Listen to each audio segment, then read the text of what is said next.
Good afternoon and welcome to You and Your Business with me, Alec Drew, on 103.2 Dublin City FM. Each week we have an expert from the world of business sharing their knowledge, insights and tips to help you reduce costs, increase profits and drive efficiencies. If there's a topic that you would like covered, or if you feel you can make a contribution, please email me at yourbusiness@dublincityfm.ie and perhaps we'll be chatting here one day soon. My guest this morning is a professional caterer who managed the world-famous Bewley's Cafe on Grafton Street in Dublin in the early 90s. He owns a school meals business called Carambola, with sales of almost 10 million annually and employing 150 people nationwide. He's a best-selling author, Feeding Johnny, How to Build a Business Despite the Roadblocks. I think we can all benefit from that. And he's a professional speaker and business mentor. I'm delighted to welcome Colm Brien to You and Your Business. Hiya, Colm. Alec, lovely to be here. Thank you for inviting me. Oh, that's a great CV to start off. I can't help but start with Bewley's, a household name, particularly in Dublin. But of course, And the Grafton Street, wasn't it Bewley's Oriental Cafe? Isn't that what it was? Yeah, originally that's what it was called, Bewley's Oriental Cafe. Started in 1840, and wow. It's an institution, obviously, at this stage. Has had lots of facelifts and lots of reincarnations over the years. Most recently reopened about 2 years ago, after a 3-year shutdown, where the Campbell family wanted to reimagine it, and it's just stunning. If you haven't been in, you need to get in. I need to get in. I always tend to think it was one of those places where it was like having a load of mammies working who used to look after you. That is true. Back in the day when I was GM there in the early 90s, that was what it was like, for sure. A wonderful place, and salt of the earth, mammies, Dublin mammies, and Irish mammies staffing the place. Much different now. The whole influx of non-nationals into Ireland, which has made Ireland such a wonderful, colourful place. The reality is Bewley's and Grafton Street is now staffed by every nationality under the sun. It's wonderful. It's fantastic. I mean, it just shows the eclectic world in which we live in today. I suppose I still hark back to that woman saying, go on, you'll have another sausage, won't you? So I do have very fond memories of Bewley's. So anyway, tell me, how on earth did you end up being general manager of Bewley's in Grafton Street? Interesting one. I wanted to be a school teacher when I left school. We're here in East Wall. I grew up on the north side. I went to school in St. Paul's in Raheny, and when I left there, I had no real plan, to be honest, but I thought school teaching would be handy because the short hours and the long holidays. But anyway, I didn't get the honour in Irish needed, so I ended up falling into a job in the restaurant in Cleary's department store. Some of your listeners may remember it, third floor there. I remember it well, yeah. And so that sort of set me off on a path that I hadn't planned. Roll on about 10 years, maybe 8 years, I ended up working with Bewley's, and then I worked with Bewley's for about 10 years, 4 of which I was general manager of Bewley's in Grafton Street, and then I became franchise manager for that brand. I was like the brand policeman, which took me outside the pale, and I realised that there was lifestyle outside of Dublin. Which is a big revelation for a dub. Yes, of course. And the opportunity arose to take on our own Bewley's Cafe franchise down in Limerick. All right. And what lured you to Limerick? Opportunity. Great. Simple as, I didn't know a lot about Limerick.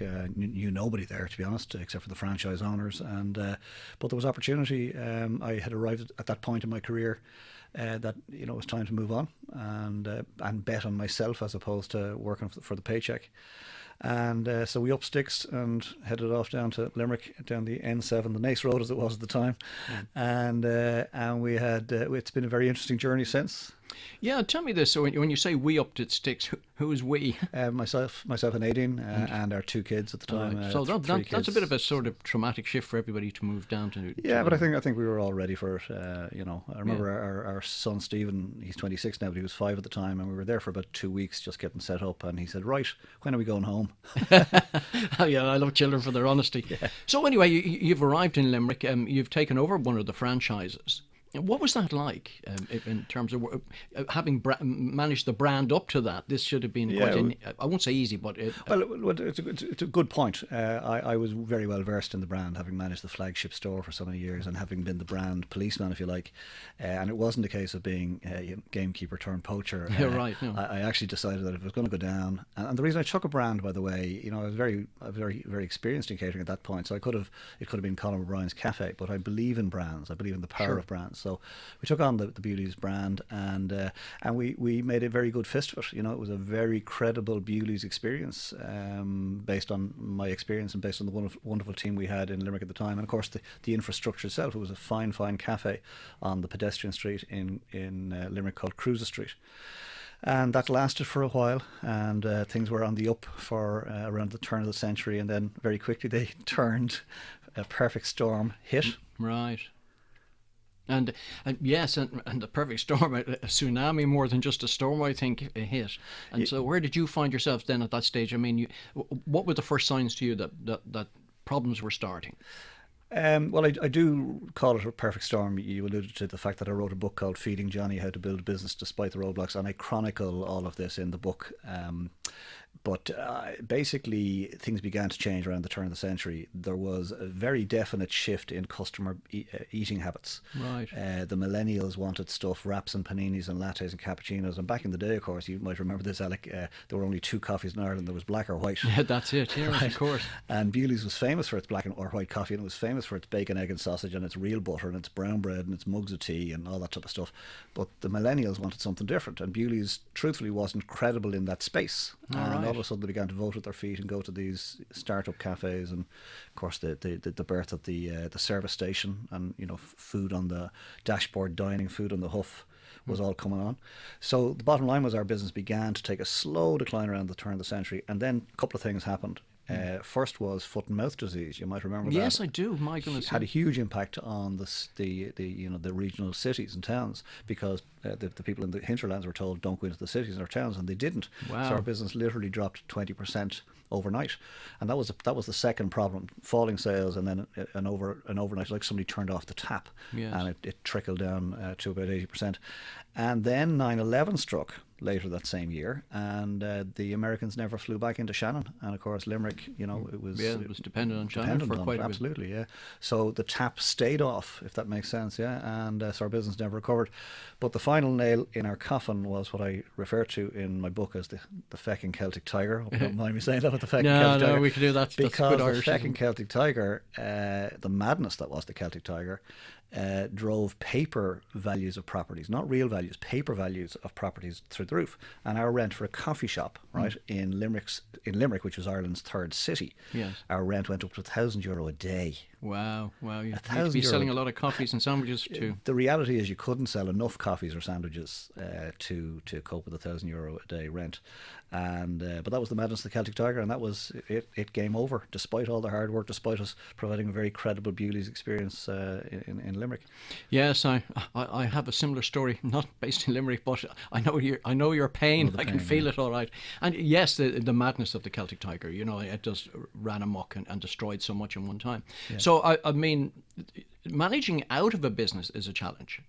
So there was a final day that the shutters came down, and yeah, it didn't come quickly enough. Unfortunately, we knew at that rent review that it was game over, and the rent review officially took place in 2002, but we stalled it because we obviously argued the point, yes, and it went to arbitration. So it was 2003 when the hammer came down, and then we of course had a year of catch up to do, and then it took us till 2005 to get out. So we were hemorrhaging money for the guts of 3 years, and we lost quite a significant amount, and thankfully held on to the house, but just about because of the generosity of some close people, family and friends.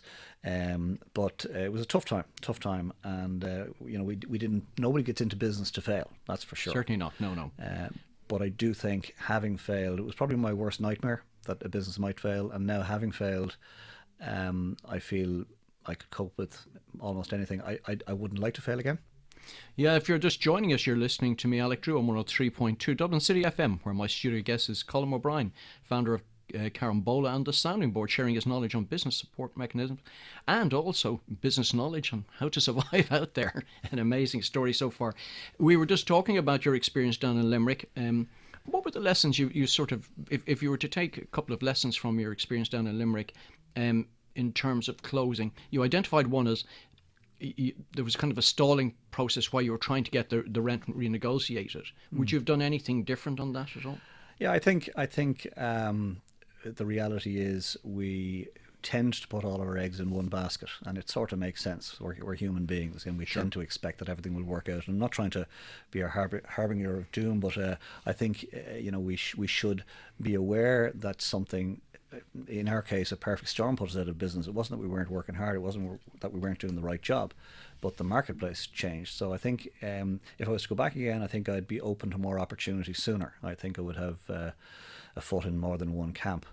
And Carambola, if I may talk about how that started, is that possible? Yes, yeah, no, I'll just move on to that in a second. But I think one of the things that was very important, and you've identified it there, is it's only a disaster if you don't learn something from it. Ireland seems to be, I think we're getting over that whole situation of a business failing and people feeling that, I'm personally responsible, not understanding. Where in America, people fail and, okay, let's get back up again on the horse and ride off. We're getting back into that mindset of being pragmatic about things. Yeah, I think in America it's like a badge of honor, and here it's people, it's almost like the walk of shame, but it shouldn't be, because the reality is we don't know what we don't know till we know it. Yes. And those who have failed, who are willing to get up and start again and go again, are starting with more knowledge and have a better opportunity of making the next thing work. There isn't any successful business out there, Alec, that hasn't, or business person out there that hasn't had their share of failures. And you're dead right. And this sort of whole notion of badge of shame is complete and utter nonsense. Listen, the corridors are filled with people who would be wearing those badges if that was the case. But what they bring is new knowledge and agility into a marketplace that certainly requires it in this day and age. Oh, for sure. So let's move on to Carambola. Interesting name for starters. Where did that come from? Well, that's the brief history there. Is we were asked when we were running the Bewley's Cafe in Cruises Street, we were asked would we set up a coffee shop in a fancy furnishings, a Celtic tiger store, to be honest. Well, another one. And we did, and our accountant at the time suggested we should run that through a separate company, which we did, and the paperwork that was sent to us for that was simply the Carambola Limited. Thought it was an interesting name, threw it in a drawer, proceeded to lose money as well in that business. Oh, good one. Shook hands with the fancy furnishing store owner and wished him well and let him off to run the cafe, and moved on and put the paperwork in the drawer. But roll on a few years later, when the school lunch business started, our new accountant then said we should run Carambola through that because there were paper losses in that company and we should wash them out because it was a food business too. And we did that, and so Carambola was born. Yeah, and there we go, the advantage of using expertise and skills like an accountant, where a lot of money could have been left behind somewhere. For sure. Yeah, I'm always saying to people, use experts around you, particularly on those sort of skill sets. Yeah, we need to get better at asking for help. Yeah, that's right. So anyway, what were the opportunities? How does this come about? Schools? Okay, food. so I was looking for opportunity naturally because I knew the cafe was doomed to failure. It was like Titanic. It had hit the iceberg. It was only a matter of when. Okay? Yes, of course. Yeah. And so I was looking for opportunity. We had taken on, myself and my brother and a friend had taken on, and your listeners will know this place. You know the kiosks on the Liffey Boardwalk? Yes, of course. Dublin Yeah. City? Yeah. We had taken those on from Dublin City Council at the time to run them, myself, my brother and a friend. And so I was up and down regularly on the train from Limerick to visit those. And one day I met a man on the train. I gave him my business card. We were chatting away as you do. Gave him my business card and he looked at it, and it was a Cruises coffee company. I had rebranded from Bewley's to Cruises. All right. Cruises Coffee Company, simply because we were on Cruises Street in Limerick. Yes, of course. And the rebrand was with Bewley's permission, but it was to save the franchise fee, which kept us alive for a few more days. All right, yeah. And but anyway, on my card it had my name, etc., and it had a little strapline. The strapline said, "How can I help?" So my man on the train says to me, "What does that mean?" And I said, "That's my offer to the universe. If I can be of any help anytime, give me a shout." And I never heard from him again. Right? No, right. However, about 3 months later, his boss rang me and said, "Your man that you met on the train a few months ago," I couldn't even remember, he said he came back to Limerick that evening, gave me your card, and he said, "If you're ever doing something in the food game, give this guy O'Brien a shout." So he did, and he said, "Are you interested in tendering for a trial school meals project here in one school in Moyross in Limerick?" And I said, "I am, thank you very much indeed." And that's how Carambola started. 27 lunches day one and 37,000 lunches today as we speak per day. Wow, that's some growth. And there we go again, the offer of help to somebody. Just because people in business do that and help each other, but it does come back. I'm a great It believer. does, Alec, and I think, I always say there's a man on the train moment waiting for all of us. Anybody who's listening to this, there's a man on the train moment out there. The universe has it waiting for you. But two things must happen, if I may. One is you must be out there doing your thing. He was never going to knock on my window and say, No. I've got this great idea. Yes. That was never going to happen. I had to be out there doing my thing. And the second thing I think that I would advise anybody is be out there to be of service first. Even though the cafe was dying, I wasn't out there panicked saying, listen, buddy, can you buy coffee off us? Can you buy Right, sandwiches? Right? None of that. It was simply, do you know what? My offer to the universe, if I can be of any help, no strings attached, didn't try to sell them anything. I think that's one of the biggest mistakes people make when they're networking. They go out with a bunch of business cards to try and flog stuff to people. Stop. Yeah, no, listen, we're on the same line there. I can tell you, I see it all the time, and I do quite a lot of networking. And really it is, can I be of service? Can I help you? And, in any way. Put yourself in the circle of influence, really. Completely. And it will come back in some shape or form from a completely different avenue left of field. Yeah, no, definitely. So that business continues to thrive these days. Thank God. And 150 people, that's some management as well. So you obviously have teams, layers and teams working there. Yeah. I always say I love business and I hate work. So I've become expert over the years at building teams, and then I'm really good at, I've learned to become really good at letting them off to do their thing. Yes. And we've attracted wonderful people. There are three things you need for a sustainable business. You need a good brand, and a brand is a promise to deliver X, Y, and Z, right? Yes. You need great systems to deliver on that promise daily, and then you need wonderful people, and we've been blessed to attract wonderful people to our cause over the last 15 years.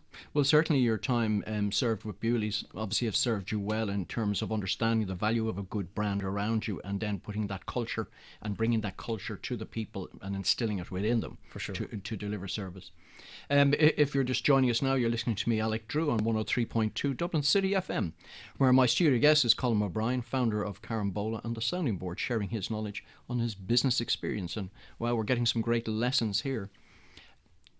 Okay, so Carambola, it seems to be operating in the background with or without you. I know you're overseeing it all, but you got involved in another side of business then. Yeah, I'm mid-50s now, and when I was turning 50, I've always had this thing in the back of my head that I'd like to write. So somebody came to me in the year I was turning 50 and said there was a book writing course happening in Limerick on such and such a Saturday, and I said, right, I'll treat myself. So I bought myself a ticket to this book writing course, and went along, and I was basically given the structure with which to write a book. There's a methodology to writing a book. So I said, right, I'll write a book. And the person giving the course, her name was Donna Kennedy. Some of your listeners may know her, a lovely lady. And she said, your book will set you up as an expert in something. And she pointed to me and said, I assume your book will be about nutrition for kids because of Carambola.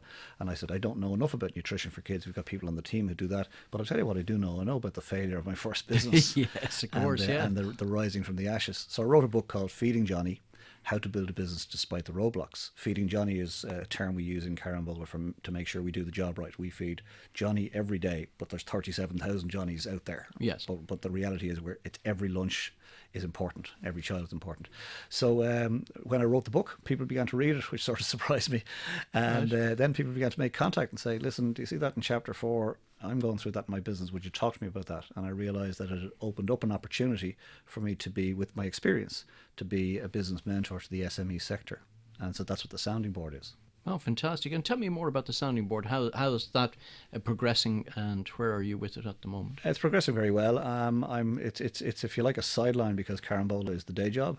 So I do it in my spare time, my TV time really, and but the Sounding Board does exactly what it says on the tin.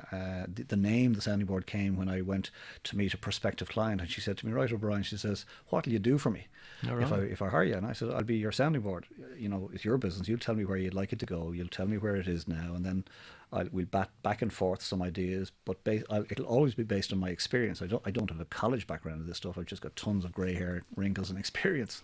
And so I said, I'll always advise you. Well, if I were you, based on my understanding, what I think I would do next is blah, and then we'll take that step together. And that's what the Sounding Board is. So I mentor a half dozen businesses on a constant basis. They change periodically, but some of them I'm into year 3, I'm into year 2. It depends on their needs. Yeah, that's great. And what's the website for that if people are interested in following that up? Thesoundingboard.ie. Well, there we go. It does what it says in the tin. Obviously, you kept the branding very simple. Again, a lesson in branding. I think that's great. Again, what we have is a situation of you giving back, but at the same time, it's coming back to you It by is. way of you sharing your experience, and then people wanting to hear more about that, and then using that experience. Strange enough, I found myself in this situation similar, and what I say to people is, why don't you piggyback my 40 years of business experience and hard knocks, and don't do it yourself. Do it the easy way. Yeah, I suppose I think you and myself have something in common. The School of Hard Knocks and the University of Life seem to have called us both. for sure. Yeah, Yeah. yeah. So where do you see this now going in terms of Carambola? Are there opportunities to expand? I mean, obviously that was probably part of a tendering process as well, and the challenges around tendering for government projects is always a... Yeah, we as it happens, we don't have a government a government contract. The program we operate in is called the DEIS program, DEIS. Oh, I've heard of it. It stands Yeah. for Delivering Equality in Schools, and it's where a school is designated disadvantaged for whatever reason by government, and then a lot of the DEIS schools can apply for funding to feed the kids, and then we simply put ourselves forward, as do many other companies out there now since we started, put ourselves forward to be the provider, and we're the provider of choice, thankfully, in 300 plus schools all around the country, from Tory Island Wow. to Dingle, and from Dundalk to Cork every single day. You know, we've got 300 schools, 23 refrigerated vans on the road, 3 refrigerated trucks, 150 people, and we must turn up every day before 10:30 before Susbiog, and thankfully we do. We feed Johnny. And of course, you know, obviously things like weather and all sorts of challenges are around that. Yeah, we have our commitment to feeding Johnny is absolute. It's you know, when a question arises, feed Johnny first. We'll ask questions later. We have turned up many times at schools in snow where the school population didn't arrive. Oh, right. But we've turned up. But you to turned deliver up. it, absolutely, because we feed kids, Alec. We can't. We don't have the luxury to say, listen, it's maths books. We'll get to you tomorrow. Yeah, no, and I think that's an admirable quality to have in any business. That there's a commitment to delivery, and you know, you say you're going to do something and do it. And I think that's one of the basic building blocks of any business. Unfortunately, it's not as common in business as we would like to think it is. But customer service is what sets you apart. Has to, you know, to a large extent, a sandwich is a sandwich is a sandwich. Yeah. So what's going to set you apart is, and in my opinion, and probably in my experience over the years, customer service is really the thing that people should trade more on. They should get better at customer care. Yeah, and I'd agree with that. Also, there must be a challenge, particularly around now. We hear more and more about food and the importance of nutrition and you know, obesity, particularly around the younger generation. That must be again a challenge for you to find the balanced diets and then introduce them. It is, yeah, and of course, kids aren't that particularly interested in healthy food, so it's a constant challenge. We've got our own nutritional advisor on team for the last 12 years, so we do our very best to make sure the stuff is and I suppose the litmus test is we don't feed the client kids anything that we wouldn't eat ourselves or feed our own children. Yeah, no. Well, I like that as a policy. I think that's a very good one. All right.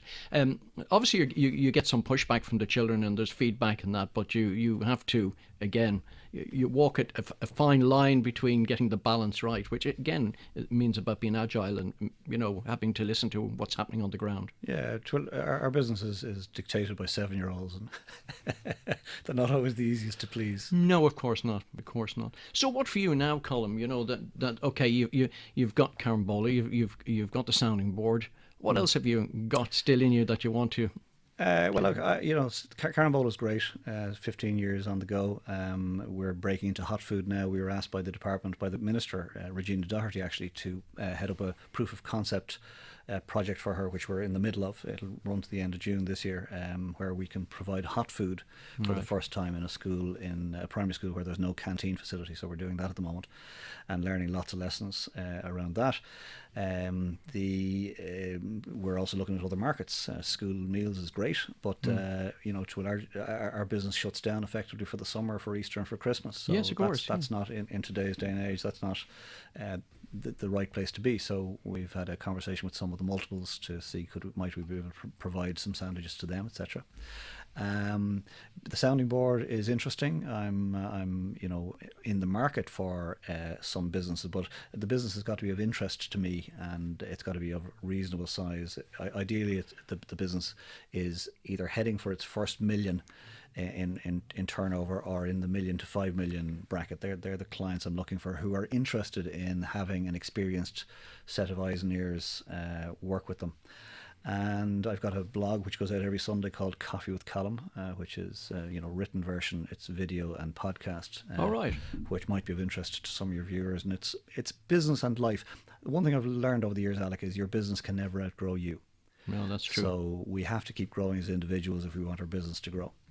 Tell me, where can they find that podcast? On the website, colmobrienmotivation.com. There's /blog. There's about 150 episodes there. I got into recording the video and the audio as well, because not everybody wants to read. Great. Well, believe it or not, that was such a quick conversation. That's all we've got time for today. A special thanks to our guest, Colm O'Brien, founder of Carambola and the Sounding Board, for coming into the You and Your Business studio. Thanks also to George on sound. Don't forget that you can contact the show by emailing your business at dublincityfm.ie with your comments and suggestions. The podcast of today's show will be available on dublincityfm.ie. Thank you for your company, and please remember to join me, Alec Drew, again next week at the same time, 12:30, right here on 103.2 Dublin City FM for another edition of You and Your Business.